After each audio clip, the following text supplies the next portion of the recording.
Welcome to IVF This, episode 68, How to Know If You're Ready for Coaching.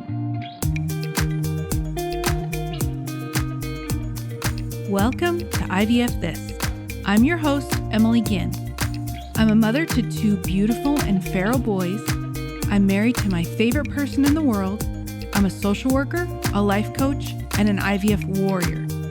I'm here to teach you how to manage your mind and emotions during your IVF journey, to break free from anxiety and regain control of your life, even in the midst of infertility.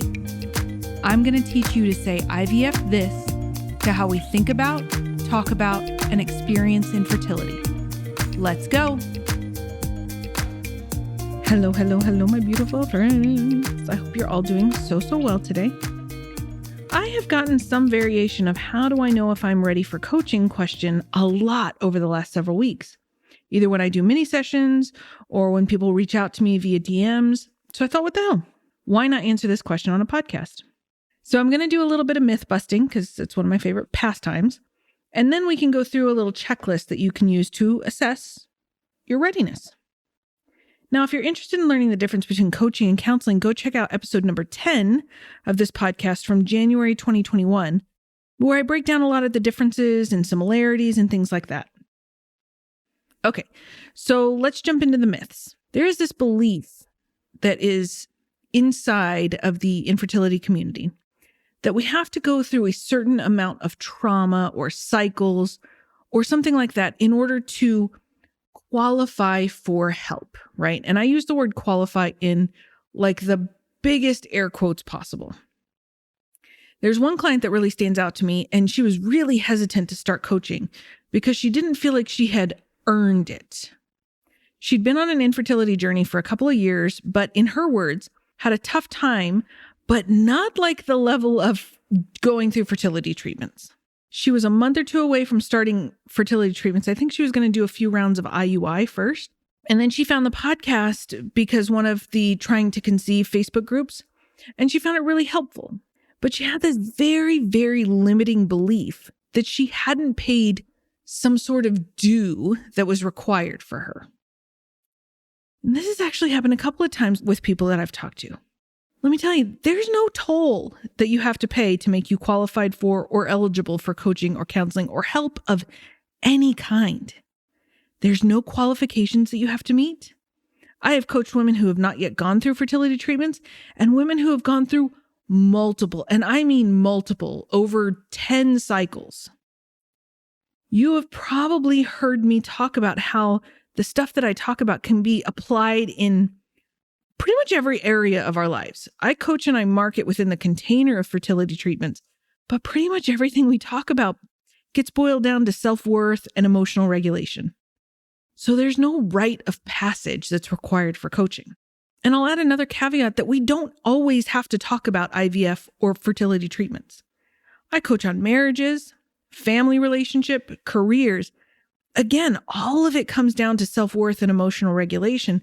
So it pretty much pertains to everything. Timelines or experiences are not as relevant as we make them. So I have a whole podcast episode called Comparative Suffering because this is a form of comparative suffering. I haven't gone through quote unquote enough. Like there is some measure of enough. It doesn't exist. If you feel like you need help or support, then you probably need help or support. Listen and trust yourself in that pursuit. There's also a flip side to that there have been people that I've spoken to that I did not think that they were quite ready for coaching. And a lot of that has to do with unprocessed trauma. There is a certain amount of mental clarity that is needed for coaching. When we have a lot of unprocessed trauma, and functioning at work or getting out of bed and stuff like that is a really big challenge for you, then yeah, you're probably not going to be ready for something like coaching. And that's okay. That's more than okay. When it comes to unprocessed trauma, I always recommend counseling and EMDR, which is eye movement desensitization reprocessing. I think it is an invaluable therapeutic modality that has absolutely saved lives. So if that is where you are and we can get you to a place of safety around that, then let's do that and then we'll work on coaching. The number one rule of thought work that I believe in wholeheartedly is that we do not use it against ourselves. So if you are not at a place where coaching would be beneficial, then please seek a therapist or a counselor because you will most likely be a great candidate for them. And that's where you're supposed to be. Exactly where you are is exactly where you're supposed to be. So that's myth number one, that you have to meet certain criteria or a certain threshold or something for coaching. Nah, next. So myth number two is this belief that you have to wait for coaching. I cannot tell you how many people I have talked to that feel like they have to wait to start coaching until whenever, until they start their IVF cycle, until they have spoken with their consultant or their reproductive endocrinologist, until the summer, until there's a litany of ways that we can push this off. Now, I'm not suggesting that there aren't valid reasons to wait for coaching or anything at all, but I look for habits. I look for trends. Is there a trend for you to wait on something that could help until you're drowning? Do you have to wait to invest in yourself or not invest at all because you do not identify that your needs are as important as, say, your partner's needs or the future goals for your baby? Right? I understand completely the financial limitations, the emotional limitations, but those are the types of trends that I look for. Are you in a habit of saying, well, I'll start this when I really need it? But if it's already a thought in your head, you might already need it. Are you secretly afraid that coaching won't help? Like you're going to go through all of this and nothing will change? That is such a common one. And I can tell you unequivocally that your brain tells you that because our primitive brains want us to stay exactly where we are. Learning and growing is uncomfortable to the brain. So that drunk a-hole that's in there whispers things like, we're just always going to feel this bad, or we will get to feel better when, which is always a lie. Our anxieties and our feelings and our thoughts just morph and change because no matter the situation we're in, we will have thoughts about it. And anytime we have thoughts, we will get feelings. So if that's something that you're worried about, that it's not the right time or that it would be better later, I promise you, there's no right or wrong time because how we do one thing is how we will do most things. So again, if you feel like you need help or support, then you can seek out help and support. There's no perfect time, just as there's no wrong time for coaching. So I promised you a checklist to kind of gauge your level of appropriateness for coaching. So one of the first things is that if you think coaching is a magic pill, you might not be ready for coaching. Now, don't get me wrong. Coaching, I believe, with my whole body and soul, is an enormously transformational process. But sometimes people seem to think that they can just pay me money and poof, their lives will change.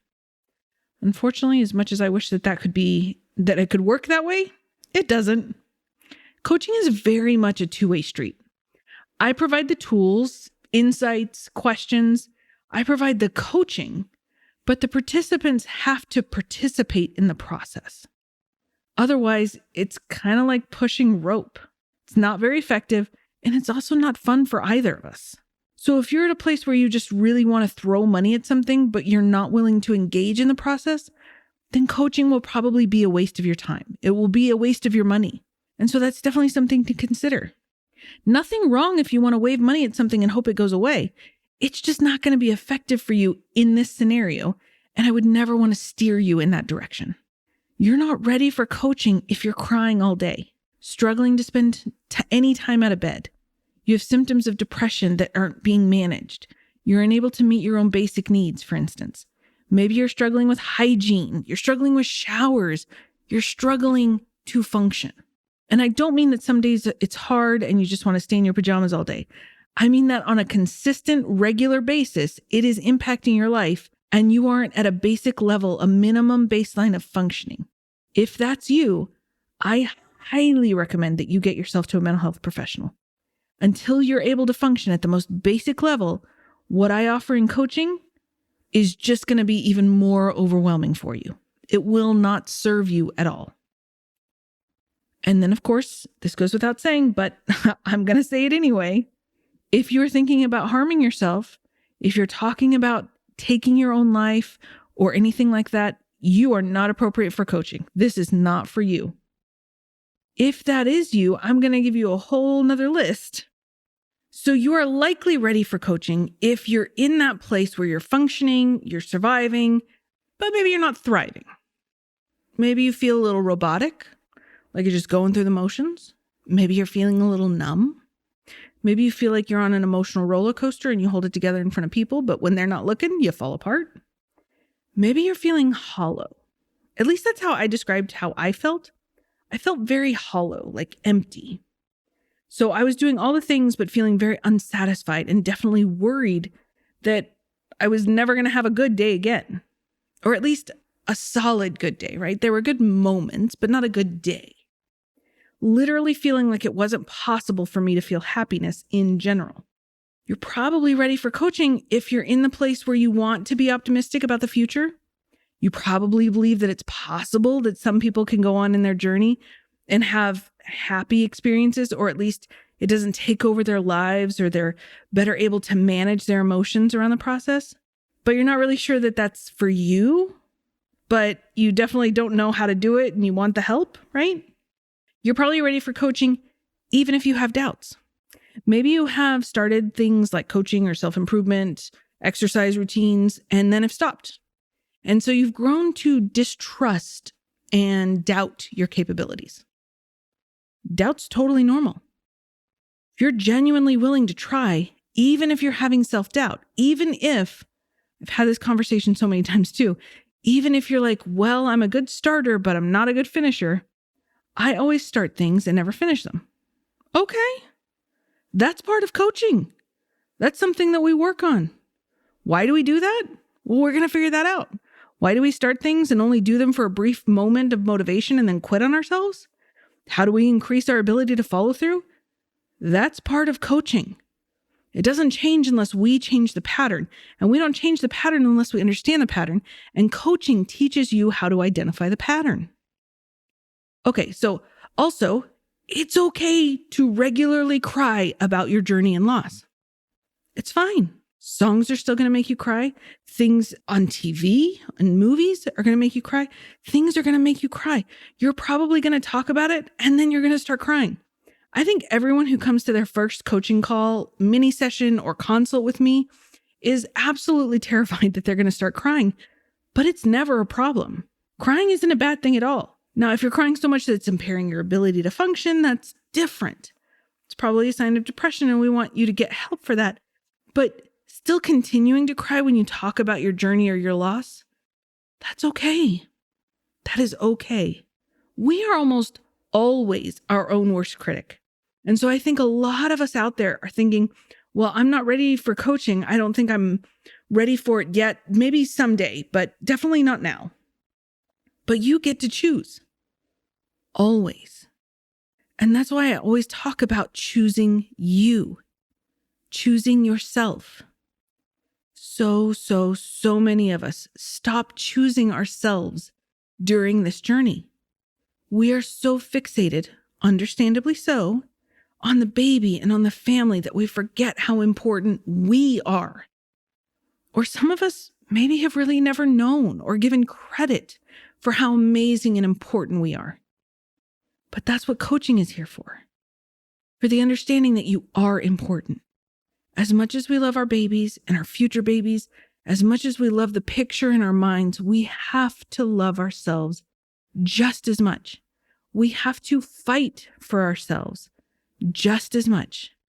Otherwise, we will continue to live the same life, filled with anxiety and self-loathing, and we don't have to. And knowing that you don't have to live like that, guys, that is everything for me. And that will always be my wish for each and every one of you. All right, that is what I have for you this week. Have a beautiful week, and I will talk to you soon.